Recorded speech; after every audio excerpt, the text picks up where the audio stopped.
Hey everybody, welcome back to another video here at homerecordingmadeeasy.com and here on my YouTube channel. And this time out, we're going to take a look at a brand new console emulation plugin by the good folks over at Presonus and Studio One. This is unique to Studio One. This is called the Alpine Desk.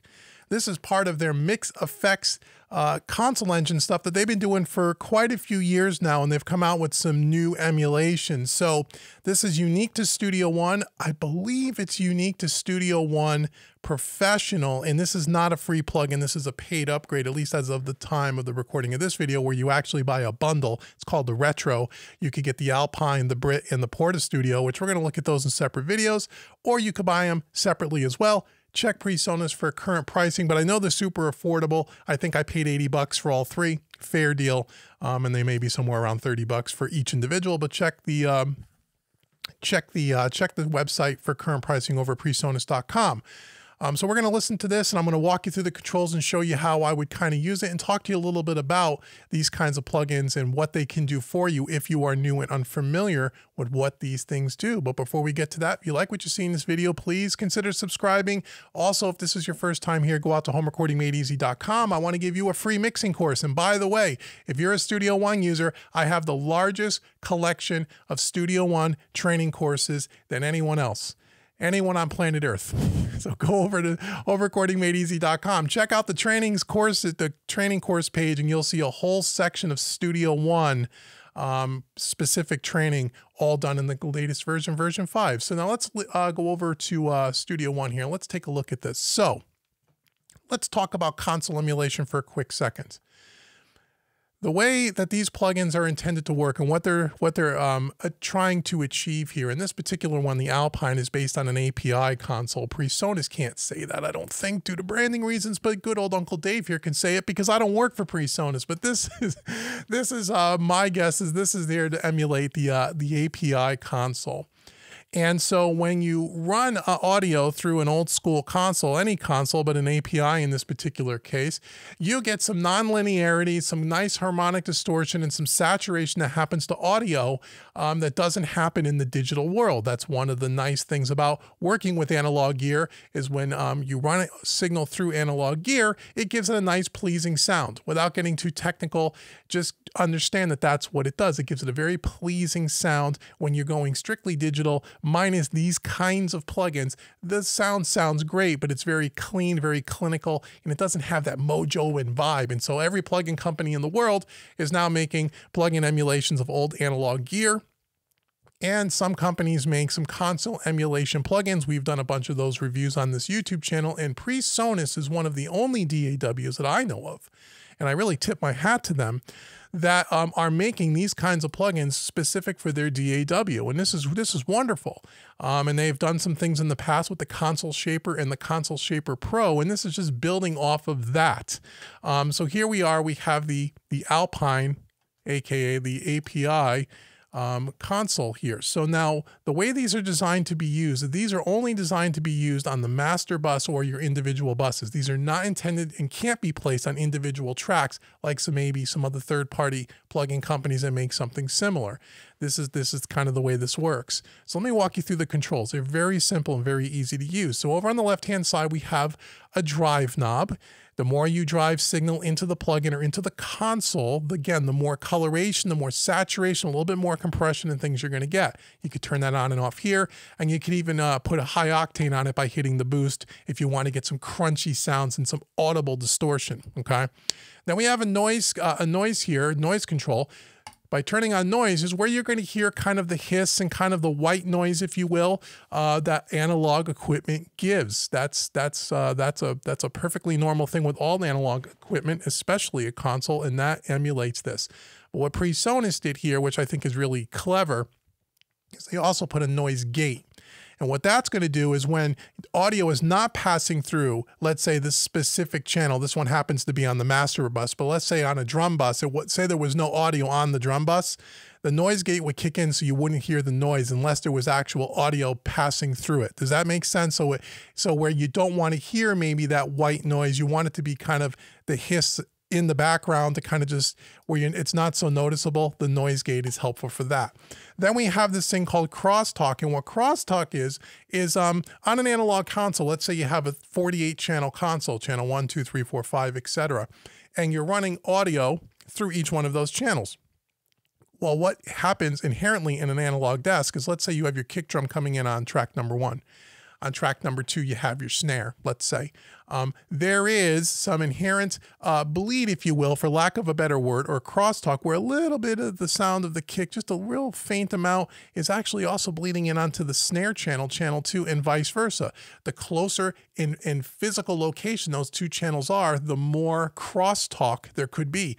And as some of these desks over time became old and the components started to wear out and stuff, some of the older desks even had more of that kind of dynamic was kind of happening. So track 1 will bleed a little bit into track 2, where track 1 wouldn't bleed necessarily into track 21 because they're further physically away. That's what happens when you put all this electronic componentry and smush it together in something like an analog console.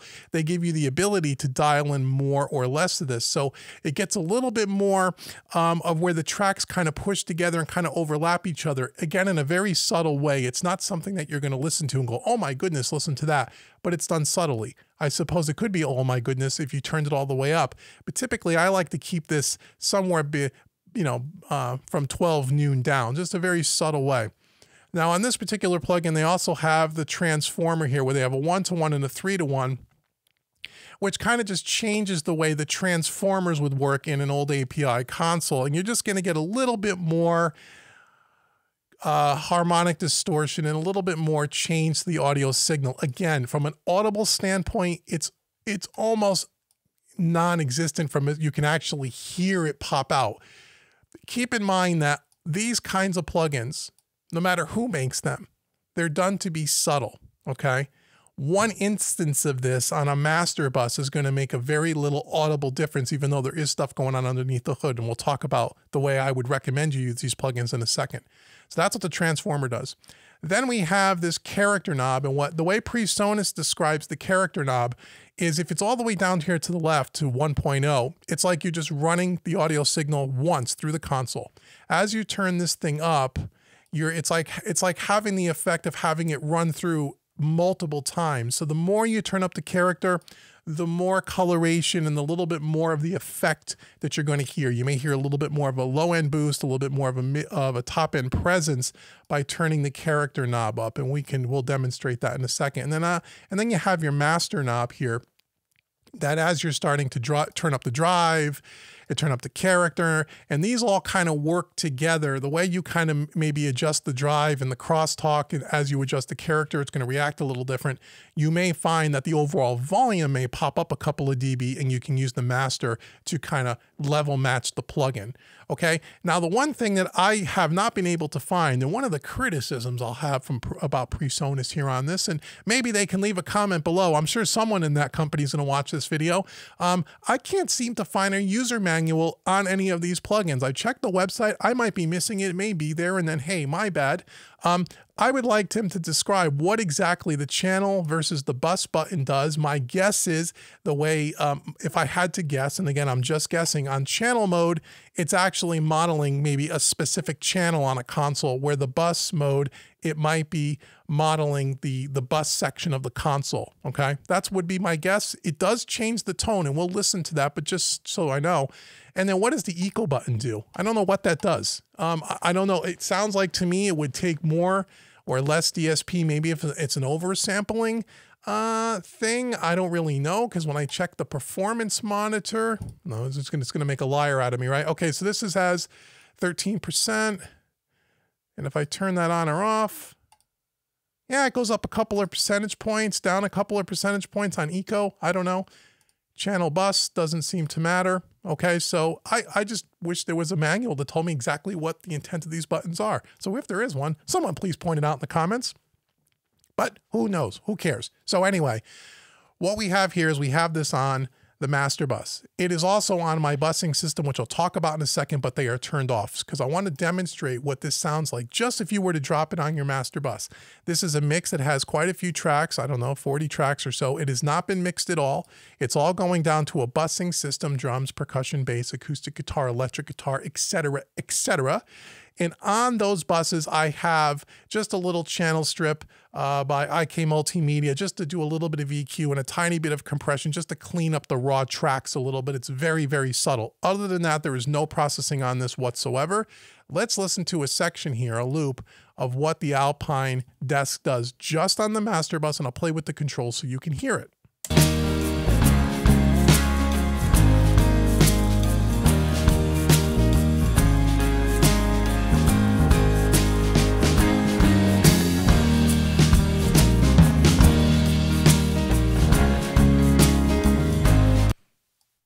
The noise, when I turn it up, you can hear the noise floor.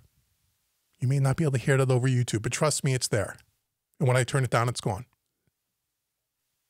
So it definitely works.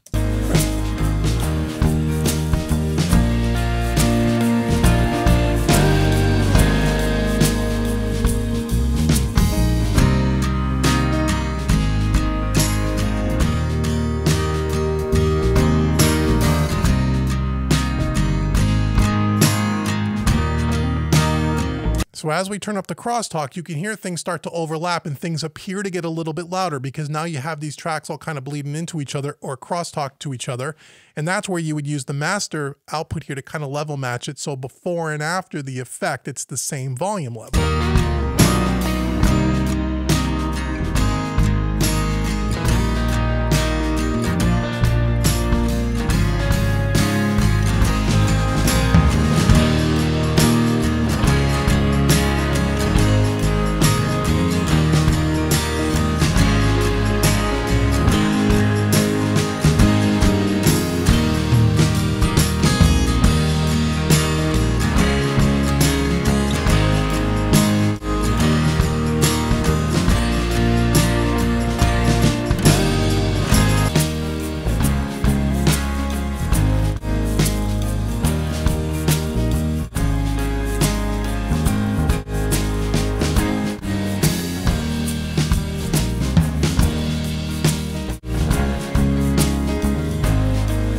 Okay, so when you switch between the channel and the bus, the EQ shifts a little bit, and then even with the echo, it changes a little bit. Again, I wish I knew what those meant. I'm sure somebody will tell me below. Now, the character knob, again, it's almost, as you turn it up and down, you really don't hear much of a difference. So when you just take this whole thing away, you just bypass it. Let's listen to before and after here. So keep your eye on the bypass button here in the top left-hand corner. Right now, it's enabled, and when it's yellow or orange, it means it's disabled. So let's listen.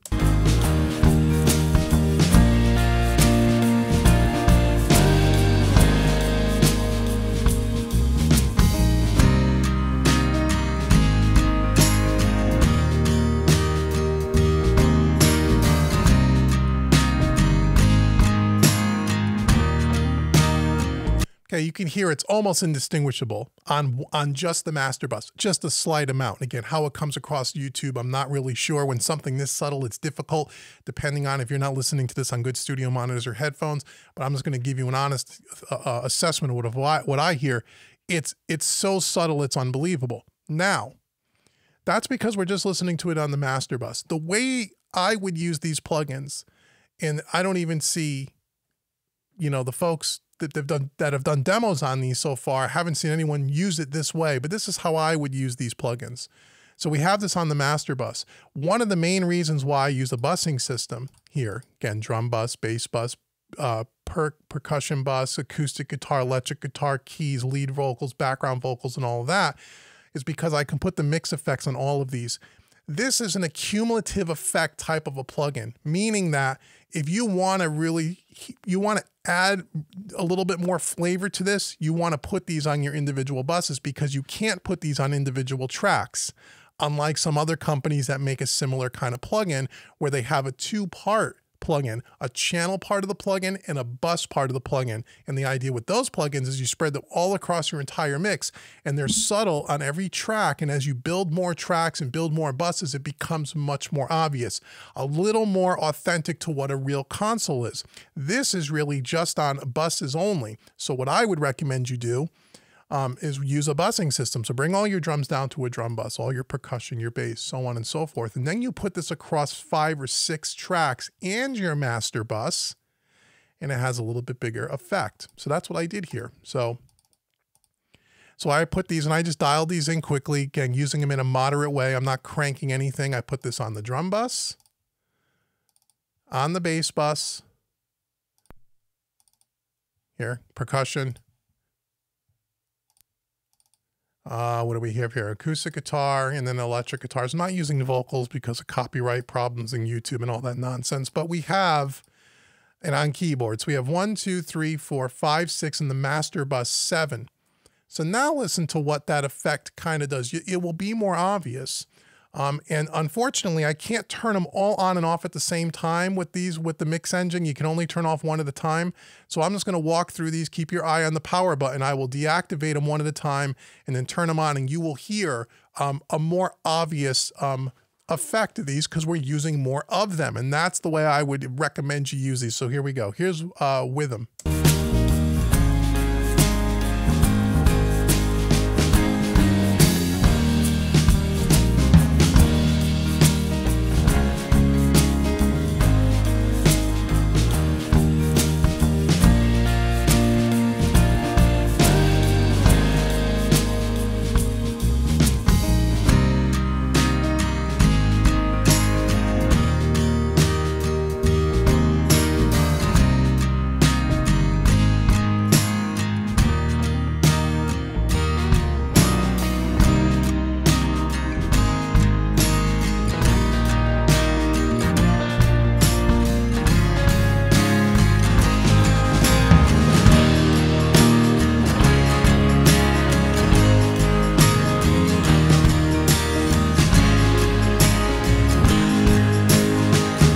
Okay, so if you can't hear it over YouTube, what I hear in my headphones when I'm doing that is I can hear the bottom get a little thicker and it gets a little bit more present. It seems like there's a little bit more of a push and it's a tiny bit more compressed.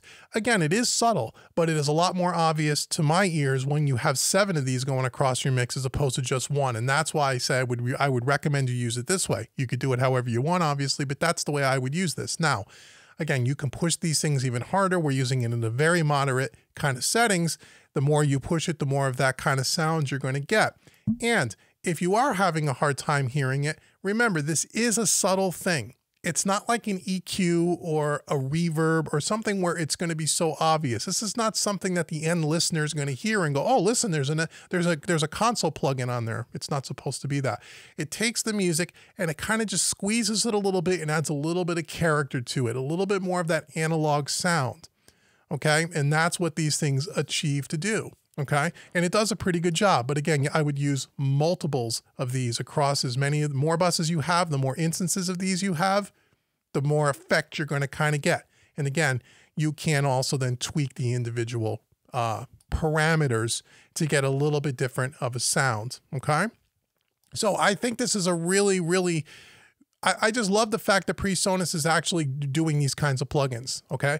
Because, I mean, for someone like me, if you've been watching me for any length of time, that's what I do. I work with analog style plugins. That's the kind of mixing I like to do. It's the kind of mixing that a lot of people like to do. And what Presonus is doing is so you don't have to go out and go buy a bunch of third-party stuff. They integrate it all into Studio One, and I think that's great. And even though some of these are paid plugins, they're not free, but they're very reasonably priced. I mean, very reasonably priced. Like I said, you can buy the bundle for like, I think $70 or something like that.